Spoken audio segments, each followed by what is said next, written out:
What's up mga idolo? Welcome back to my channel, and our topic for today is all about the parabolic antenna.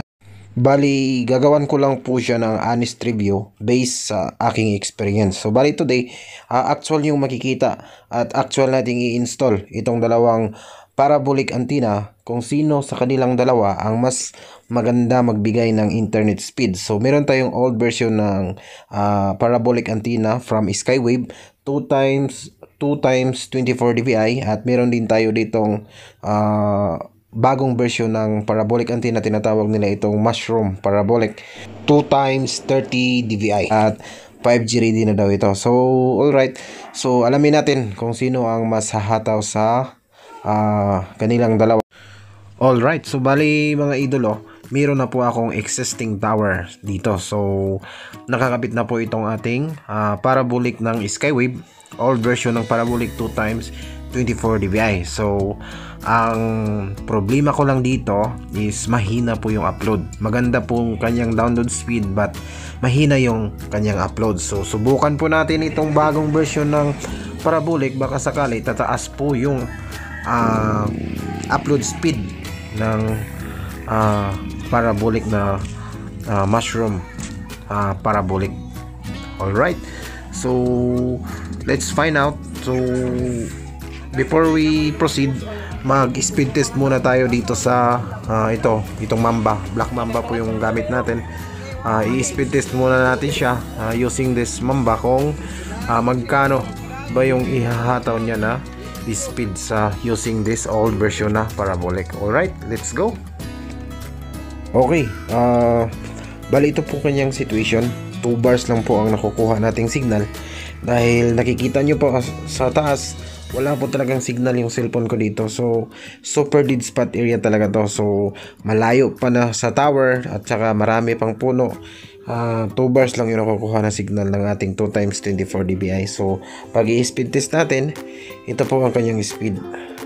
Although maganda naman ang kanyang download, umahataw naman, umaabot ng 18 to 20 Mbps, but yung upload, grabe talaga ang hina. Kaya hirap ang mga mobile gamers dito, nag-i-ML, mahirap-hirapan sila sa ML kasi yung upload wala, lag talaga to.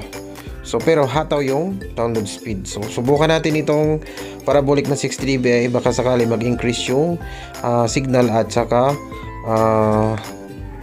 yung kanyang upload speed. Alright, so bali ito po yung ating kakabit natin ngayon. So hindi po natin kukunin yung ating old na parabolic, bali ikakabit lang natin siya sa taas, then try nating mag-speed test using this parabolic. So alamin natin sa kanilang dalawa kung sino ang mas may magandang signal, at saka kung sino ang mas may magandang internet speed na ibabato. So yun po ang i-review natin today. So alright, so let's go. Bali i-assemble natin to at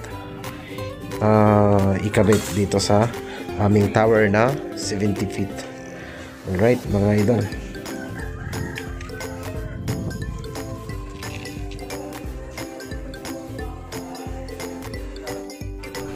Okay, bali habang nag-assemble, maikwento ko lang sa inyo mga idol. Bali ang area pala na to is mga around siguro mga 10 to 15 kilometer ang layo ng tower, at saka maraming bundok, walang line of sight, maraming puno, at napakahirap talaga kumuha ng signal.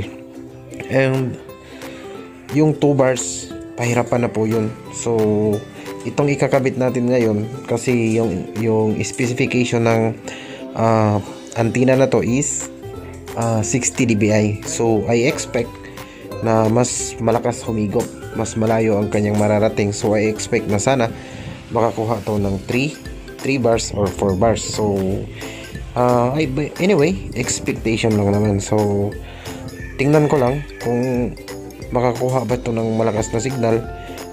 Talagang tiningnan ko yung review, okay naman, malakas daw talaga tong bagong nila, antenna feed na mushroom type. Pinagyayabang ng mga ibang seller na mas malakas daw to. So tingnan natin. Ito honest review to. So super dead spot area, tingnan natin itong tinatawag nilang bagong version ng parabolic. Kung talagang 60 dBi ba talaga to, tingnan natin yung sinasabi niyang 60 dBi kung makakuha ba talaga to ng magandang signal at magandang speed. Kasi meron na akong ganito, kung napanood nyo yung mga previous video ko dito doon sa aming bahay, yung frequency range niya is 600 MHz to 2700 MHz lang, hindi siya 5G ready.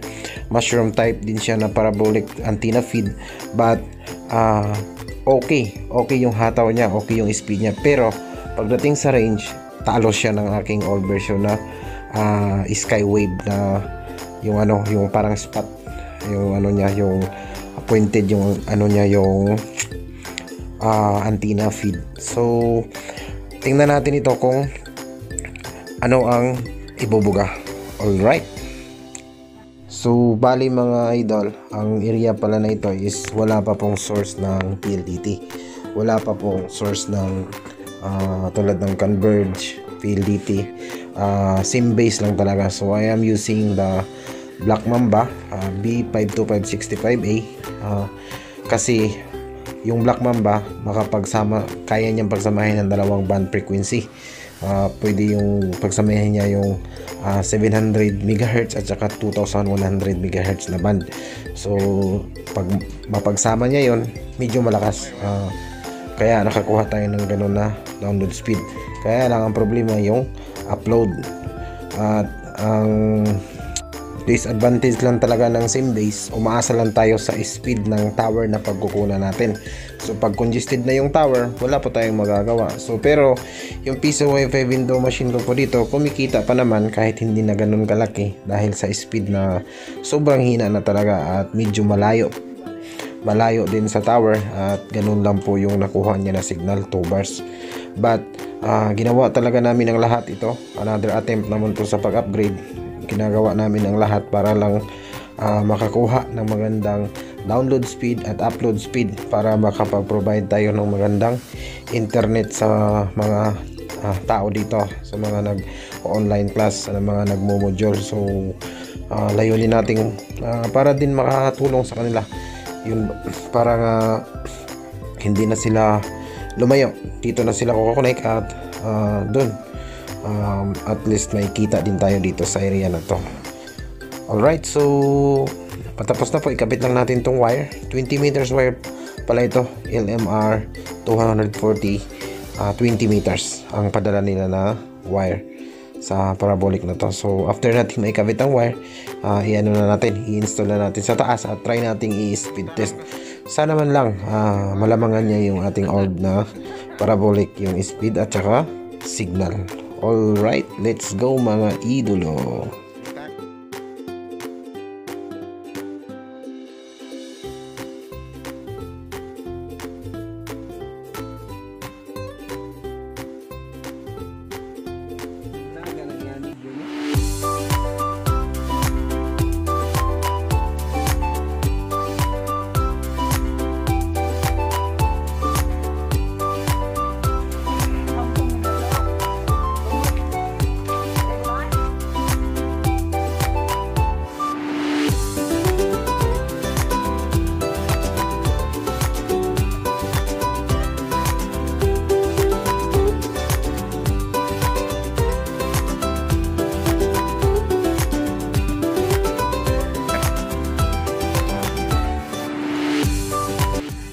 Okay, dito na ang wire.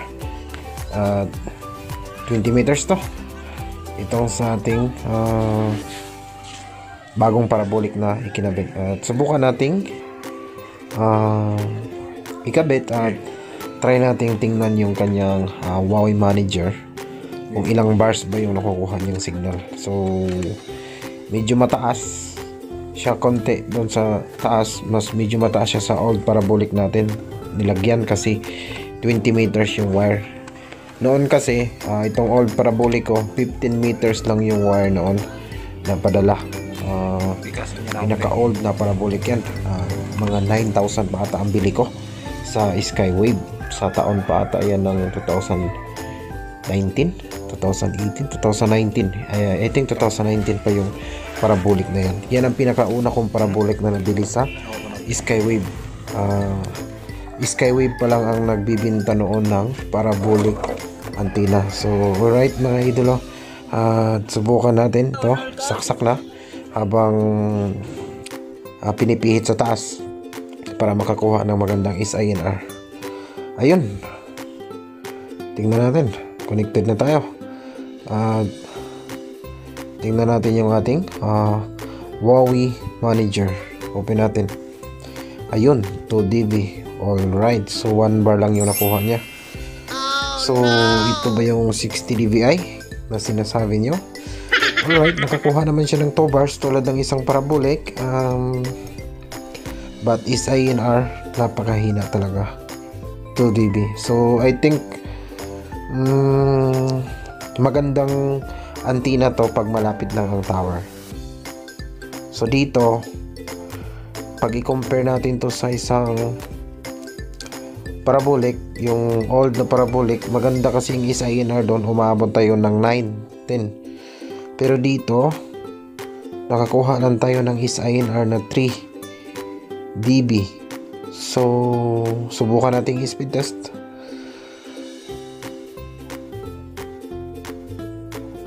Okay, maganda yung ano niya, starting.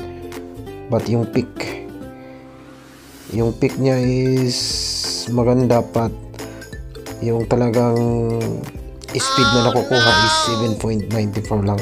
So hindi pala ganun kalakas. Epic fail pala itong attempt na upgrade ng ating piso wifi window machine, itong upgrade natin sa parabolic. So at napakahina ng upload. But anyway, subukan ulit nating mag speed test kung the same pa rin ba yung speed. At yun nga, the same pa rin yung result. Mahina talaga compare sa ating isang parabolic na Skywave. So yung upload, so nakakuha lang tayo ng 9 Mbps na download speed at upload speed na nasa 0.19 lang. So alright, so wala tayong magawa kundi tanggalin na lang to. So ibalik natin yung dating parabolic at subukan, tingnan natin yung speed para ma-compare natin. Tingnan natin yung SINR para ma-compare natin kung sino mas maganda. So based kanina sa ating previous na ipakita sa old na parabolic, maganda talaga yung SINR at maganda ang speed dito. Kasi siguro dahil 15 meters lang ang wire, isa din yung nakapag-advantage. At talagang itong black ano to sa parabolic na new, itong kulay green sa Skywave yan. Pag kulay green Skywave talaga, yun talaga yung ano nila, color ng LMR cable. Okay, so subukan natin tong speed kung magkano ba yung speed test na nakuha. Ayun, balik kunin na lang muna ng aking tauhan yung parabolic natin na ikinabit ngayon. So epic fail, wala po tayong magawa at kunin na lang. Ang video na to, ang purpose ko is baka mapahamak din kayo. Pinakita ko dito, honest review to, na pag dead spot talaga yung area, wag na kayong gumamit ng ganitong parabolic. Itong 60 dBi, maganda to gamitin. Anyway, marami naman akong pag-deploy ng mga piso wave window, so gagamitin ko na lang to doon sa area na mas malapit sa tower at 5G. Alam ko hahataw ito sa area na hindi walang maraming bundok. Pag marami talagang bundok, maraming puno, maganda itong old na parabolic gamitin mga idol, based on experience. Ito sinubukan ko lang talaga to para makita ninyo at makita nating lahat na kung kaya mo diyang labangan, kaya ba niyang labangan itong old na parabolic natin na yung antenna feed, parang spot. Okay, na parang flashlight yung antenna feed. So hindi niya nalamangan, kahit man lang sa ISINR, wala, hindi niya kayang talunin yung ating old parabolic. So sa download speed, walang binatbat. Sa upload speed, wala ring binatbat. So talagang mas malakas tong ating old na parabolic. So ibinaba na lang ng aking tauhan at subukan na lang ulit natin mag-speed test using natin sa ating old na parabolic. Alright, let's go. So bali ikabit lang natin kulay green na cable, yung wire natin kulay green, Skywave. Ito yung old, 15 meters lang to. Bali sa tingin ko isa ding factor itong wire, 20 meters, malaki talaga yung pagbabago ng speed pag mahaba na yung wire. So ito na siya mga idolo. So mag alas 5 na yung oras natin at subukan natin siyang kukonek muna tayo. So bagong turn on pa lang, hindi pa natin basta-basta ma-search dito sa ating cellphone. So subukan natin uli, pumunta sa ating, ayun, connected na pala tayo at ayun nga, nakakuha tayo ng 9 dB at good yung ating RSRQ. So the same 2 bars lang pero maganda yung bigay na speed ng ating old na parabolic, diba? So napakaganda ng ISINR at kulay green yung kanyang RSRQ, positive 9. So kung i-speed test natin siya, talagang hataw siya. Okay, alright, you know, so umabot pa nga ng 30 Mbps mga idolo. Okay, talagang walang-wala yung ating 60 dBi na parabolic dito. So umabot siya ng 31 Mbps. Pero ganun pa rin yung ating upload speed, mahina. So pero mas mahina talaga dun sa isa. Umabot pa ng okay, 0.75 ang ating upload speed.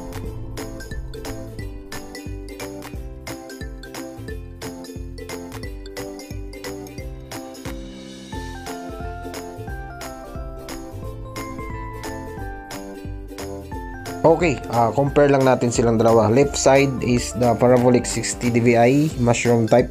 At ito namang sa right side is the parabolic old version ng Skywave.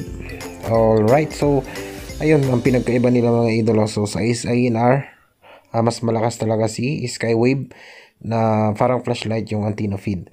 At itong si 60 dBi, wala, mahina talaga, mahina yung kapit niya sa signal. So right, so kayo na po bahalang humusga. At least meron na kayong idea sa dalawang parabolic antenna kung sakaling bibili kayo. So alright, salamat po sa inyong panonood. God bless you po mga idol.